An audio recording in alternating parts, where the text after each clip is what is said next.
Hi guys, welcome back from your nature walk. I hope you guys had fun and you guys had the opportunity to see and observe different types of plants and animals and trees we have around here in the school. And one of the main things we've been learning about are how animals, plants, and humans and a lot of other organisms and things really depend on each other to grow, to reproduce, and to survive essentially. But one of the things we're going to focus on today is how plants depend on animals to pollinate them or to move their seeds. And as you guys were walking and talking to each other, I noticed that you guys were talking about how you noticed a lot of pine cones and acorns on the ground.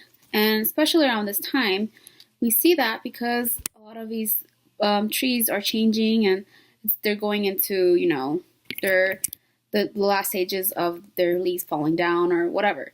So a lot of these pine cones, and some of you guys brought them in, look like this, right? So a lot of these pine cones have already been opened. And if you guys didn't know, there are two types of pine cones. They're the female pine cones and male pine cones. And the ones we usually see on the ground are the female ones, the girl ones. And something really interesting is that the seeds are in here, right? They're inside of the pine cone. And this one has already been opened. So that means that the seeds have already been taken out. So we know where the seeds from pine trees come from. But how do pine cones or pine trees depend on animals? So for our first discussion, we're going to talk about how plants depend on animals, or different types, if you guys know any other examples of how plants might depend on animals. We've talked about pollination, so try to think of something else. And, even talk about your hypothesis about what kind of animal or how pine cones can depend on animals. Okay, so after that discussion, you guys can think and pair share with your table group. Okay, so after that discussion, we will move on to our hands-on activity. So I wasn't able to find a closed pine cone when I was walking around earlier, but if I had more time or more to look for more things, hopefully we would have found a closed one. And we're gonna do a class project, a class observation about how and see how the pine cone actually opens up and see how the seeds, how they come out.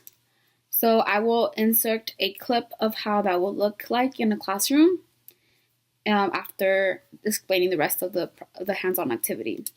So you guys, after that, I want you guys to really examine the different pine cones you guys collected, or the acorns, and you guys are going to talk about how their seeds can be moved.